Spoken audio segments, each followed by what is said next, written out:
আসসালামু আলাইকুম প্রিয় দর্শক, সুলতানাস কুকিং চ্যানেলের পক্ষ থেকে আপনাদেরকে আজকে বাড়িতে বসে কিভাবে অরিজিনাল খাঁটি গাওয়া গরুর দুধ দিয়ে যে দই বানানো যায় এতটা মজা করে, সেটা আপনাদেরকে আজকে দেখাবো। এত বেশি মজা হয়েছিল আমাদের দইটা, সেজন্য আপনাদের মাঝে রেসিপিটা শেয়ার করলাম। তো এই যে দেখুন, আমাদের দইটা কিন্তু অনেকটাই সুন্দর হয়েছে, একেবারে কোনো পানি ছেড়ে দেয়নি, খুবই ভালো একটা দই হয়েছিল। তো আমাদের এই দইটা বানানোর জন্য আমরা 10 লিটার দুধ নিয়েছিলাম। 10 লিটার দুধ দিয়ে দই বানিয়েছিলাম আমরা, আর কি অনেক মানুষে খেয়েছি, বাড়ির সবাই ফ্যামিলির, সেজন্য বেশি করে বানিয়েছি। তো এই যে বড় একটা ডেগের মধ্যে আমরা দুধগুলোকে প্রথমে ছেঁকে নিয়েছি, তারপরে এগুলোকে আমার মা লাকড়ির চুলাতে বসিয়ে দিয়েছিল, সেখানে জাল করে হাফ করে নিয়েছিল। 10 লিটার দুধকে 5 লিটার বানিয়েছে, রান্না করতে করতে এতটাই শুকিয়ে নিয়েছিল। আর দুধ কিন্তু যত বেশি ভালো করে জাল করা হয়, ততই কিন্তু দুধের দইটা খেতে অনেক বেশি মজা হয়। আমাদের এই দুধগুলো কিন্তু জাল করা হয়ে গেছে। এই পর্যায়ে আমরা 1 কেজি চিনি দিয়ে দিলাম। 1 কেজি চিনি দিয়ে এটাকে আরও কিছুক্ষণ জাল করে নিয়েছি। আর এর সাথে আমাদের এই যে গ্যাসের চুলায় আমরা একটু ক্যারামেল করে নিলাম, কারণ ওখানে দুধগুলো কিন্তু রান্না করা হয়ে গেছে। জাস্ট 10 লিটার দুধকে আমরা 5 লিটার করে নিয়েছি আর 1 কেজি চিনি দিয়েছি।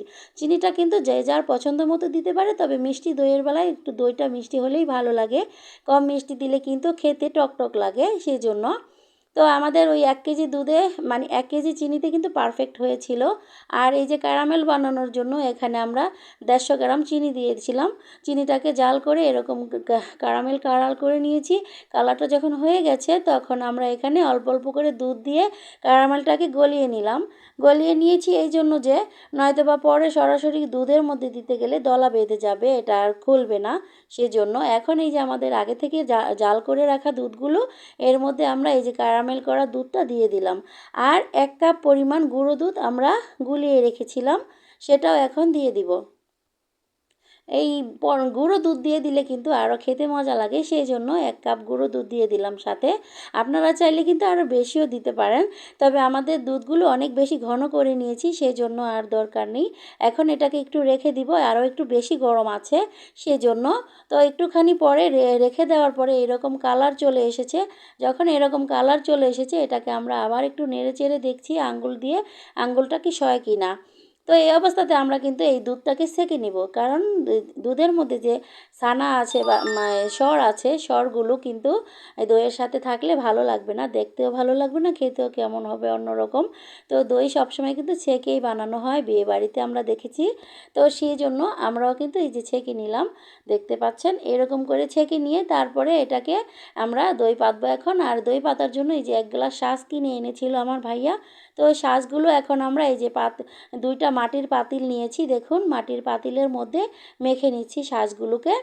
আর বাকি যে শাঁসগুলো থাকবে সেগুলো দুইটা পাতিলে মাখার পরে যেই শাঁসগুলো থাকবে সেগুলো বাকি দুধের সাথে মিশিয়ে ডাল ঘুটনি দিয়ে জোরে করে ঘুটে নিতে হবে, বা হাত দিয়ে মেখে নিলেও হবে। আমি হাত দিয়েই দিয়ে দিচ্ছি, দেখতে পাচ্ছেন। তো হাতে যেহেতু ভরিয়েই নিয়েছি, তো সেজন্য হাত দিয়ে দিয়ে দিলাম। এখন এটাকে ভালো করে মিশিয়ে নিতে হবে একটা চামচের সাহায্যে। তো আমি চামচ দিয়ে ভালো করে মিশিয়ে নিলাম। এইভাবে করে 1 গ্লাস দই দিয়েই কিন্তু সাজ হয়ে গেল। এই সাজটা 1 গ্লাস ছিল। তো সেগুলো দিয়ে আমরা সুন্দর করে মিশিয়ে নিলাম এবং পাতিলের মধ্যে মাখিয়ে নিয়েছি, দেখতে পেরেছেন। তো এখন এই যে সবগুলো দুধগুলো এখন আমি এই জগ দিয়েই কিন্তু এখানে ঢেলে দিব, কারণ জগের সাহায্যে দিলে একটা সুবিধা কি, এই যে বাবল বাবল ক্রিয়েট হচ্ছে, এটা কিন্তু দেখতে অনেকটা সুন্দর লাগে দই যখন জমাট বেঁধে যায়, আর এই বাবলগুলো কিন্তু সুন্দরভাবে থাকে উপরে। সেই জন্য দই পাতার সময় এইটা একটা টেকনিক, এভাবে জগ দিয়ে উপর থেকে আস্তে আস্তে করে চিকন নালে ঢালতে হয়, তাহলেই এইরকম বাবলসগুলো তৈরি হয়। তো এই যে দেখতে পাচ্ছেন আমাদের একটা পাত্র ভরে গেল। তো এই যে পাত্রগুলো এক একটার মধ্যে এখন 2.5 লিটার করে আমরা দুধ দিচ্ছি। টোটালে কিন্তু আমাদের 10 লিটার দুধ। তো 10 লিটার দুধ ঘন করার পরে 5 লিটার হয়েছিল, সেই 5 লিটারকে আমরা 2.5 লিটার করে ভাগ করে দিচ্ছি আর কি, অর্ধেক অর্ধেকটা করে। তো দিয়ে এভাবে করে সুন্দর করে যখন দেওয়া হয়ে যাবে, দেওয়া হয়ে যাওয়ার পরে আমরা এটাকে স্টিলের প্লেট দিয়ে ঢেকে দিব। স্টিলের প্লেট দিয়ে ঢেকে দেওয়ার পরে উপরে আমরা আরও একটা কম্বল দিয়ে দিব, দেখতে পাচ্ছেন নিচে কিন্তু আমরা একটা কম্বল দিয়ে দিয়েছি। জাস্ট কম্বল তো দিতেই হবে, গরম দই যদি গরম জায়গায় না রাখা হয় তাহলে কিন্তু দই জমবে না, সেজন্য।